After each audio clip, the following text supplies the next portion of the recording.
Welcome to another episode of the Nintendo Powercast. It's Nintendo News Daily. I'm your host, N64 Josh.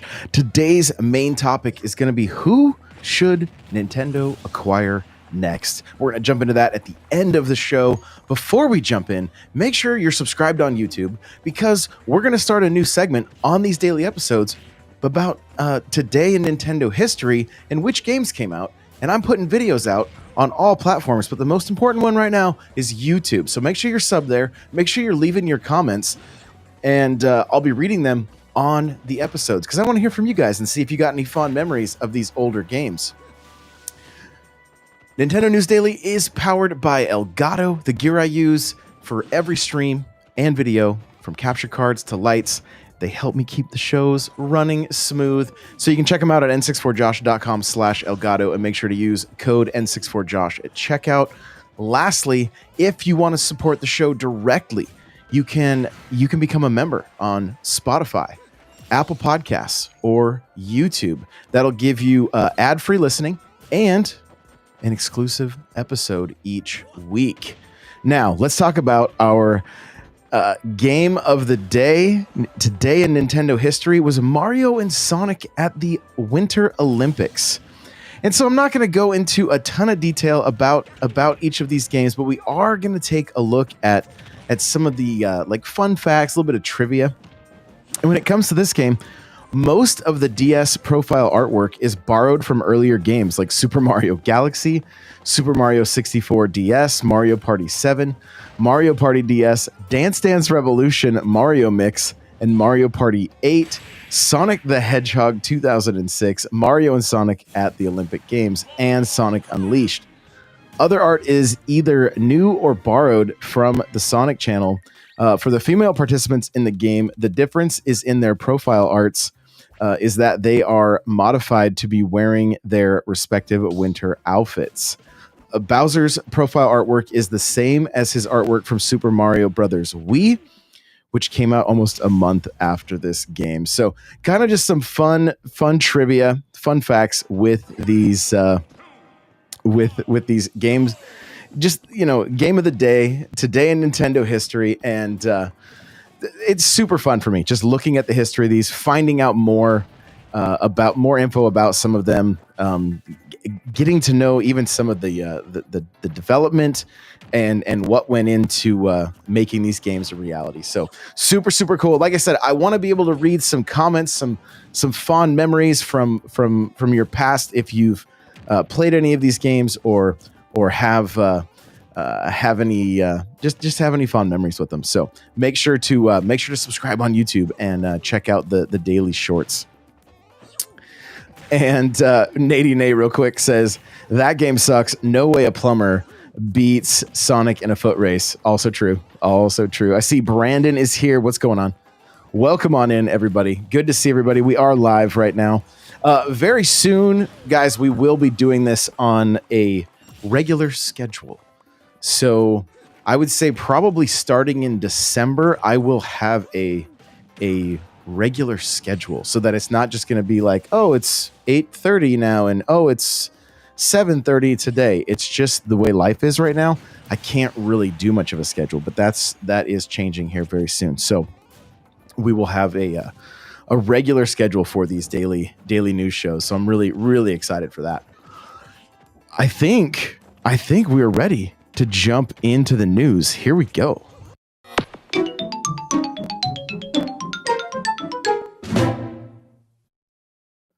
First up, we're taking a look over at Nintendo Life and Terminator 2D. No Fate has been delayed again on Switch. This is unfortunate. Nobody loves seeing these delays, but obviously if the games need it, we understand, right? And so Reef Entertainment says, hi, everyone. First of all, we want to start by saying thank you. We know you've waited longer than expected for the release of Terminator 2D No Fate. We truly appreciate your patience and support throughout this journey. The physical components for additions have been, I'm opening up the X. It's a little bit longer of a post here. Have now finally arrived following the ongoing delays that pushed us off of our previous schedules. However, we now have to assemble the physical editions, which we need some time to do.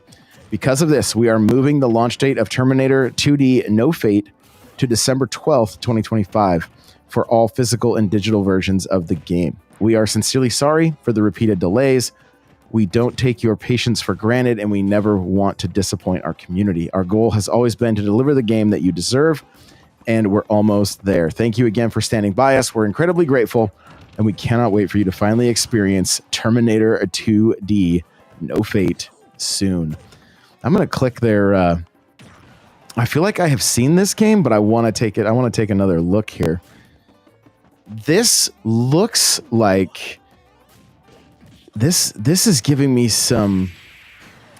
definitely some Contra vibes, but with like a... You can also take cover, like a cover mechanic. So this game may have been a bit off of my radar, but I'm so glad it's on there now because this looks good. This looks really good.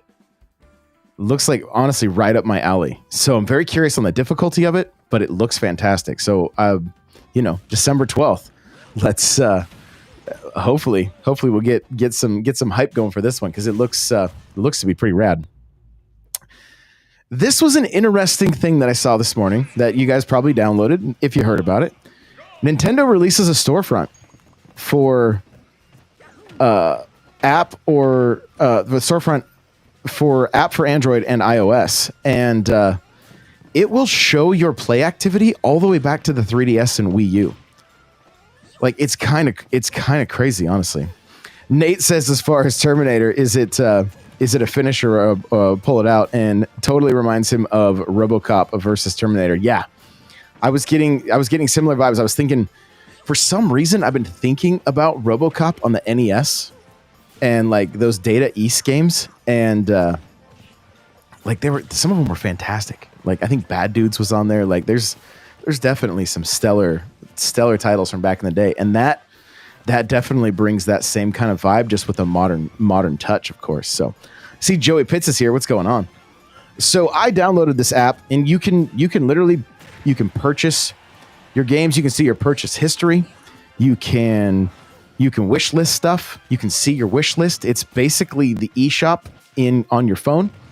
So another way to easily spend money if you want to. But the play activity was super cool. Now, what I see everybody saying online, why aren't all of these apps? You've got Nintendo Today, you've got the Nintendo Switch app, you've got Nintendo Music, and now you've got Nintendo Store. Why aren't these all? Why aren't these all in one app? It's a little bit strange, right? It seems a little bit strange to me anyway, and I totally get it. I mean, they are, they do function different, and I guess if you want to put a folder together on your phone, you can go that route. But it does seem strange that there's just not more of this stuff all tied together in one place. But I guess that's just the way it goes for right now.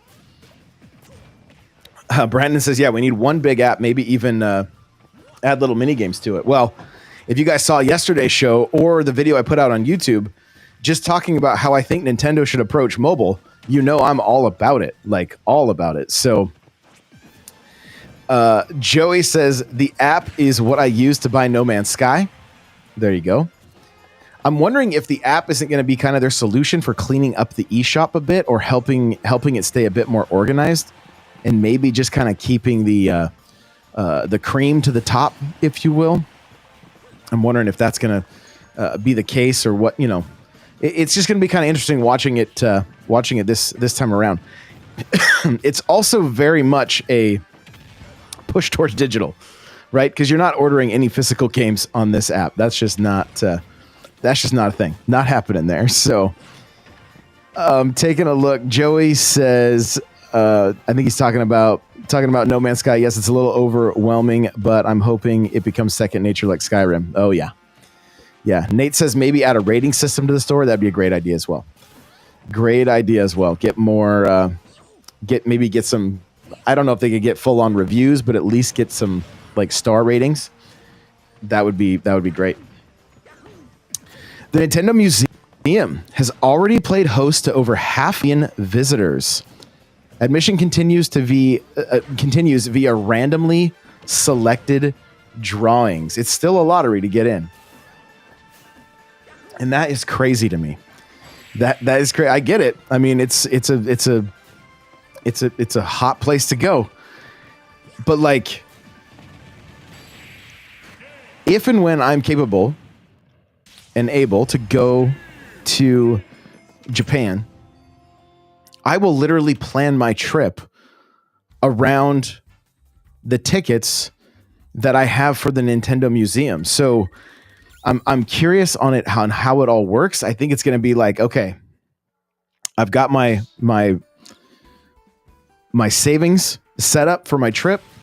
And then I start playing the lotto with the Nintendo Museum, and then once I finally hit it, that's when I pull the trigger, get all the plane tickets and everything, because that's a huge.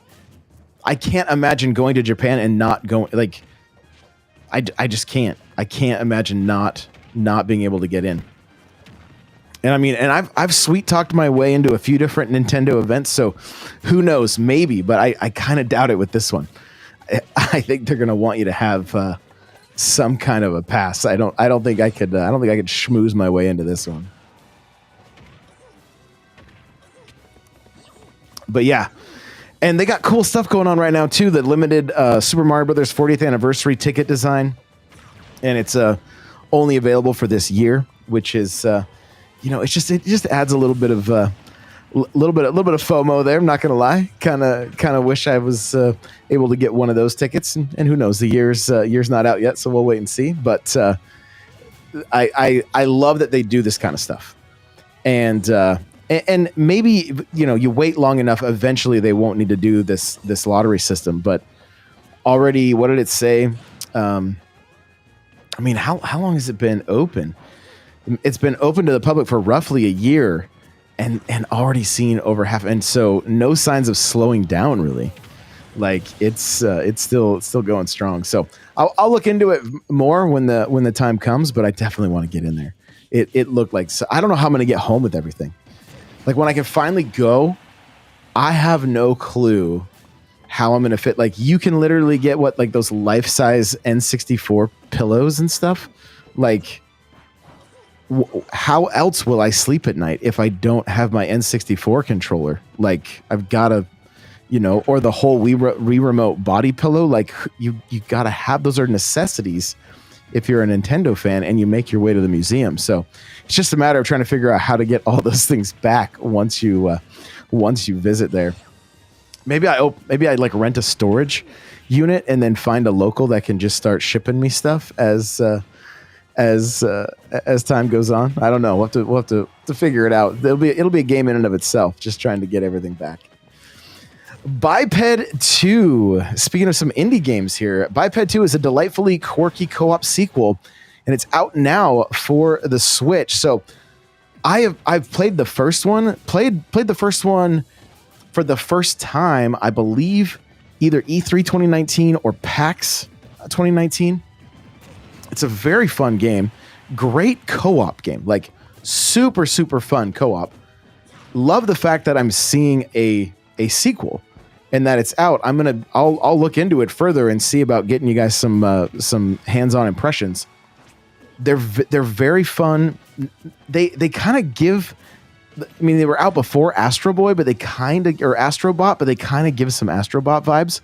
So worth checking out if you love doing co-op stuff, especially like It Takes Two or Split Fiction, stuff like that. Like these they don't have that depth. They're a little bit more kiddie, if you will, but still have some fun puzzles and make for a good time. So it's out now on Switch, and again, it's called Biped 2. If you're looking for some fun co-op play. Well, let's see. Pokemon Legends ZA Mega Dimensions DLC news is coming tomorrow. And I've seen a handful of people are like, are they just going to release it tomorrow instead of waiting till February? Because I think everybody assumes, oh, it's done. And they just cut content and they're selling it to us, right? I don't even want to look at the internet tomorrow if that happens, because it will be an absolute mess. But there is going to be a trailer. And so, or at least an update. Everybody's kind of assuming it's going to be a trailer, and then what we're gonna see from this. Who knows? Like I'm very curious here. Like, are they gonna open up the world? Is it gonna expand the city?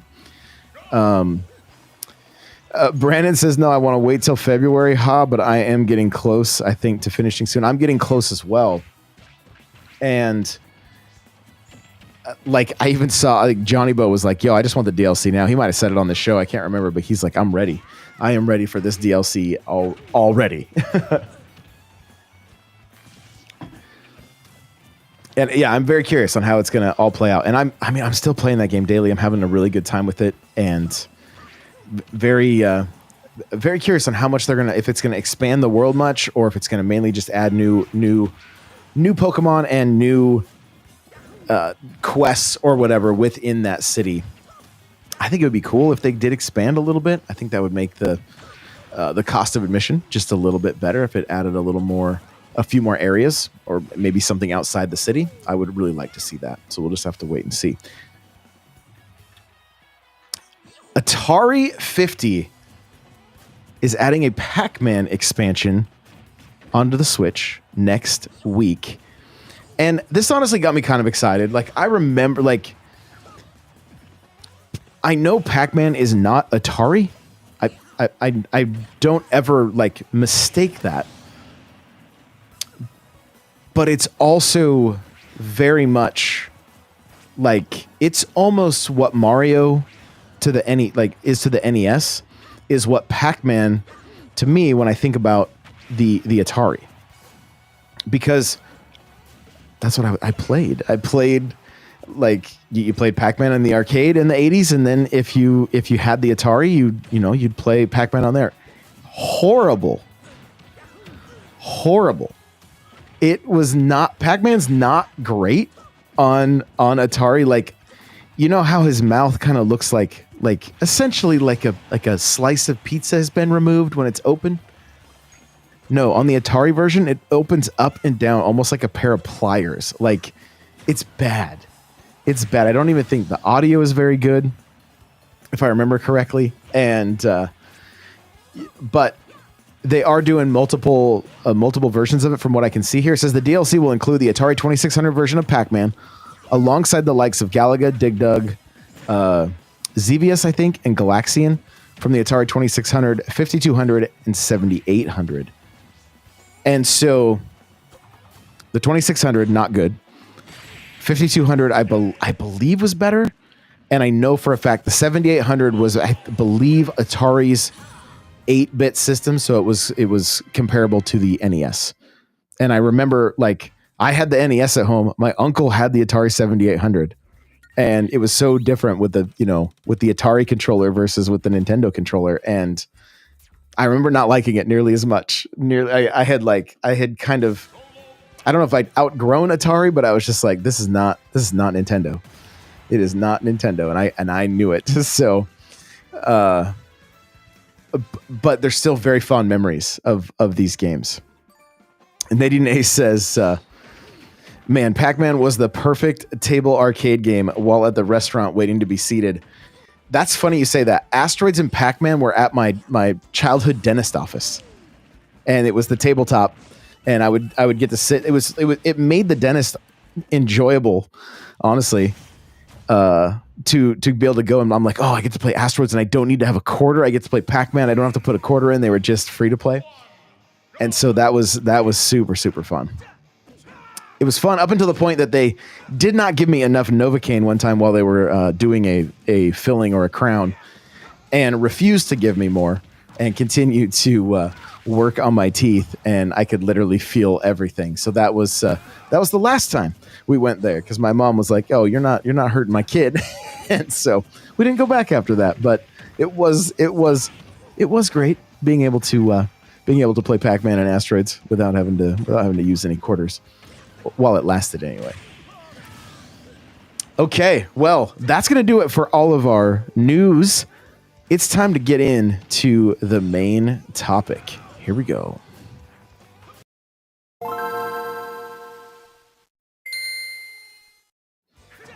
All right, today's main topic is talking about who Nintendo should acquire. The headline reads, Nintendo states its intention to acquire more development teams. And so, have you ever thought about who Nintendo should buy next? Over the years, Nintendo has bought some longtime partners, brought them fully in-house, like Next Level Games, which they officially acquired in 2021. Monolith Soft, which joined Nintendo back in 2007, being purchased from Bandai Namco. And there are still a few studios that just feel like they belong under the Nintendo umbrella. Think HAL Laboratory, the team behind Kirby, and a close Nintendo partner since the early days. You've got PlatinumGames, known for titles like Bayonetta 2 and Astral Chain, both Nintendo published. And some might even say Atlus, the RPG powerhouse behind Persona and Shin Megami Tensei. And there are even people out there that, toss around Sega. Maybe Sega is one of those wild what-if scenarios given the long history of collaboration and friendly rivalry.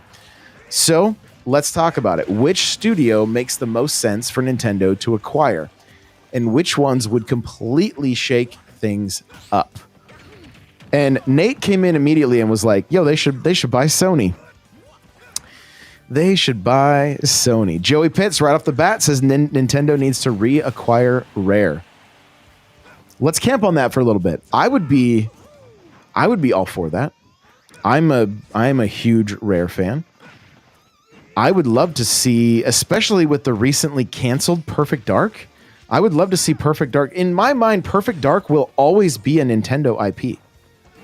It was born on the Nintendo 64, and there was a game on the Game Boy as well. And that is a series that I would love to see Nintendo have their mature shooter, and Perfect Dark fits the mold. Now, Rare obviously isn't the same team that it was back then. In fact, I am of the mind that a lot of people that made the Perfect Dark and GoldenEye so special moved on to start Free Radical, which then they started, Time Splitters. But that was that was so long ago. And then Perfect Dark has never really, it wasn't all that great on the 360 when I played it. Right. I made myself enjoy it because I was such a fan of Perfect Dark, but Halo had taken over at that point in my mind. And so I would love to see Perfect Dark back in the hands of Nintendo. And then I think I would like to see Retro be able to do the Perfect Dark games. If I'm being completely honest, I don't think I would have Rare do the Perfect Dark games. I feel like I have never been a fan of the art style of Sea of Thieves. I would not want Perfect Dark looking cartoony, right? Like in my mind, I would want it to be a much more serious and gritty game. And I feel like in the hands of Retro, they could do it. Now, along with Rare, you would get the likes of Banjo-Kazooie and plenty of other titles as well. Was it Cameo? Was another one that was great. You'd get the Battletoads back, which Battletoads really do seem. Of course they've got the arcade, but they were on the NES there, and they were great there. You've also got Killer Instinct, which Microsoft has done some with, and I think they've done decent with it. But I would love to see. I think that's a lot of IP that would come along. That I assume would come along with that studio, right? I think everybody kind of assumes that. So that's one just off the top of my head, right? Joey says Platonic. Get the team behind Yooka-Laylee on Nintendo's team. You got like I mentioned earlier, like Platinum and honestly, I almost see these two like working hand in hand, but Team Ninja, right? Team Ninja was responsible for the Ninja Gaiden series back in the day, also the Dead or Alive series. But they and I don't know who has the rights are kind of a different thing, because I think I want to say was Koei Temco in, like, were they part of Ninja Gaiden with Ninja Gaiden 4 that came out on the Xbox and will hopefully make its way over to Switch 2 at some point. I can't remember if they're tied to that or not, but so it's hard to say. But so Peak is just speaking like strictly from, like, let me rub my magic genie lamp, and this is what we'd like to see. That would include games like Ninja Gaiden, Dead or Alive. I don't know. It's on 3DS, which is crazy. So maybe I went through my played games today on the on that store app, and Dead or Alive from the 3DS was there. So Nintendo has had Dead or Alive on their systems before. But of course, you've got Bayonetta, and then Team Ninja did Marvel Ultimate Alliance, which was fantastic, and I hope we continue to see that series live on, especially as a Nintendo exclusive. I mean, whether it's an exclusive or not, but I just want to see that series live on. I really, really enjoyed that game, and thought the gameplay loop was fantastic. So, Nate says Platinum has nothing though. They would be a worthless buy. They're just contractors, and yeah, they're kind of a shell of what they were, right? A handful of people have left, and there's been some shakeups.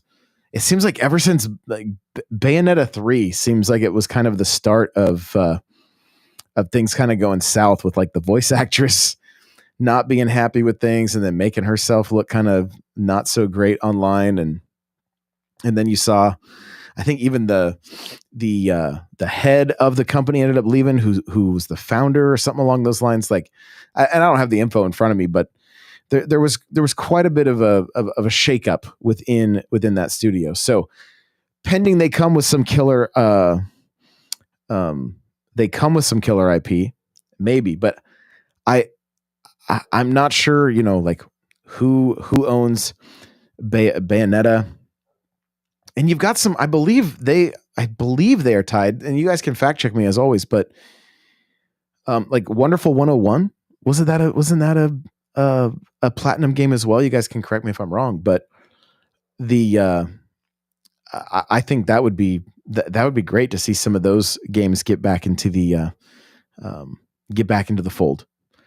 And I don't know what the future of Bayonetta holds, but like we not only got all of the Bayonetta games on Switch 1, we also got that kind of prequel to Bayonetta, that like strange little RPG game. So Sega owns it. Gotcha. Okay. So Sega owns Bayonetta, Platinum develops it, and then Nintendo publishes it. Like, what a weird love triangle that is. So strange. Like, so strange. So yeah, just, throw Sega in the mix. Let's just get Sega over on Nintendo's side as well. No, I think I kind of like the fact that we wouldn't see the great advertising that we saw with like Sonic Crossworlds, where everybody was talking about how like they basically did a 90s commercial with the Sega versus Nintendo and the Mario Kart versus Crossworlds or whatever. Like that was fantastic. So I want to keep that. I want to keep that stuff kind of going. That was really good. Joey says, can Nintendo buy Lucasfilm or DICE? Imagine Mario Star Wars crossover. Not even a crossover, just getting the Star Wars games that were on the NES and the GameCube and the Super Nintendo. Like I think I talked about those not too long ago. Like there's some fantastic Star Wars titles out there, and they seem like they're just kind of stuck in limbo, and it would be so good. We started to get some of them. Like there's a pretty significant library of Star Wars games on the Switch, but some of them are strange choices. We got what was it? The Force Unleashed, but it's the Wii version. I bought that game thinking it was the Xbox version. It's the Wii version. So it doesn't look that great. I think it might even be missing levels or something. Like I was kind of like thoroughly annoyed. I got it for very cheap, so it wasn't that big a deal, but I was like, yo, this is a great game. I would play it on the go. And then I found out it's the Wii version of the game. Like, don't do that. What are we doing here? Don't do that. Any other studios that you guys can think of that come to mind that you think Nintendo should purchase? I see Army Life is here. What's going on? I know one of them that gets tossed around that I saw quite a bit was Mercury Steam, and seeing that, like, you know, the team behind Metroid Dread, and I believe the team behind Samus Returns on the 3DS, like that's a pretty solid choice. Bring them in house and just get them pumping out those Metroid games. Make sure that's their main focus, and we can see as many of those as quickly as possible because they are fantastic games. So that would be one of my choices for sure. So, well, we are going to put a bow on this thing. What do you think? Is it the right move for Nintendo to start acquiring more companies? Let me know in the comments in Discord, or you can check the poll that I have going over on Spotify. Speaking of Spotify, if you're listening on Spotify or Apple, make sure to follow, rate, and review. It really helps push the show to more Nintendo fans. And all I got to say, guys, is play it loud.